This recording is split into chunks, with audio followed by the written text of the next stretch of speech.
بسم اللہ الرحمن الرحیم۔ السلام علیکم۔ نماز فجر کے بعد ایسا طاقتور وظیفہ پیش کیا جا رہا ہے جس کے آپ کو 3 بڑے فوائد حاصل ہوں گے، اور خدا کی قسم آپ اس وظیفے کو کرنے پر مجبور ہو جائیں گے، یعنی آپ اس کو لازمی طور پر کریں گے انشاءاللہ۔ دعا۔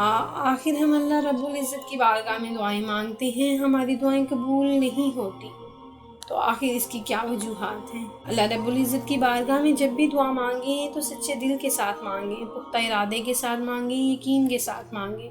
آپ اپنے دل کے اندر یہ ارادہ رکھ لیں کہ اللہ نے میری دعا قبول کرنی ہی کرنی ہے، اور اپنے اعمال کو صالح کر لیں، نیک کر لیں، اپنے اعمال کو صاف ستھرا کر لیں۔ جب بھی آپ کوئی دعا مانگیں گے اللہ آپ کی دعا کو رد نہیں فرمائیں گے، اللہ تعالیٰ آپ کی دعا کو ضرور قبول فرمائیں گے۔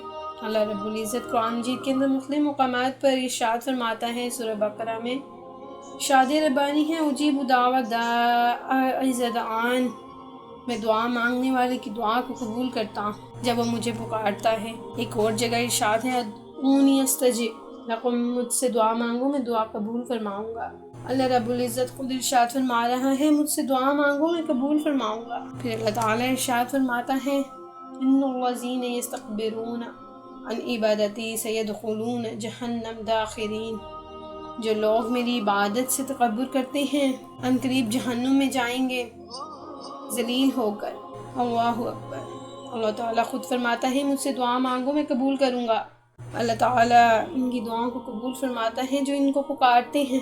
حدیث پاک کے اندر آیا ہے، نبی پاک صلی اللہ علیہ وآلہ وسلم نے ارشاد فرمایا، حدیث قدسی ہے، اللہ عز و جل ارشاد فرماتا ہے، میں اپنے بندے سے اپنے بندے کے گمان کے پاس ہوں، یعنی وہ جیسا گمان مجھ سے رکھتا ہے میں اسے ویسا ہی عطا کرتا ہوں۔ اور اللہ تعالیٰ ارشاد فرماتا ہے، اور میں اس کے ساتھ ہوں جب مجھ سے دعا کرے۔ اللہ اکبر۔ اللہ تعالیٰ کے علم و قدرت کے ساتھ ہونا تو ہر شے کے لیے ہے، یہ خاص میت اور کرم ہے جو دعا کرنے والے کو ملتی ہے۔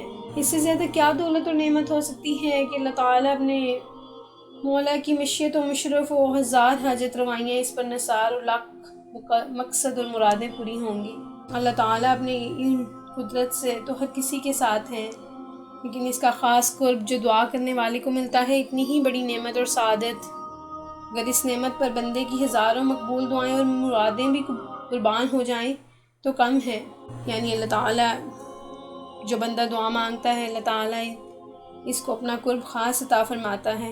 حدیث پاک ہے، میرے آقا صلی اللہ علیہ وآلہ وسلم نے ارشاد فرمایا ہے، دعا مسلمان کا ہتھیار ہے، دعا دین کا ستون ہے، اور آسمان اور زمین کا نور ہے۔ انسان رزق کی تنگی کا شکار ہو اور وہ چاہتا ہو اس کے رزق میں بے پناہ اضافہ ہو جائے اور وہ بے حد غنی ہو جائے، تو امیر ہو جائے، تو اس کو چاہیے روزانہ بعد نماز فجر صرف 7 مرتبہ یہ درود پاک پڑھے، اور پھر اللہ پاک سے بھی دعا کرے، انشاءاللہ رزق کی تنگی کا خاتمہ ہوگا اور رزق میں بے پناہ اضافہ ہوگا۔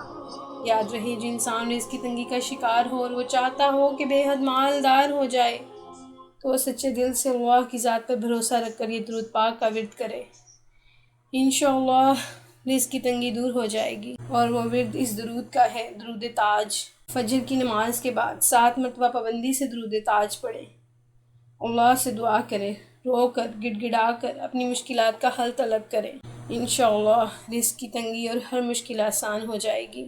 اللہ ہم سب کا حامی و ناصر ہو، آمین۔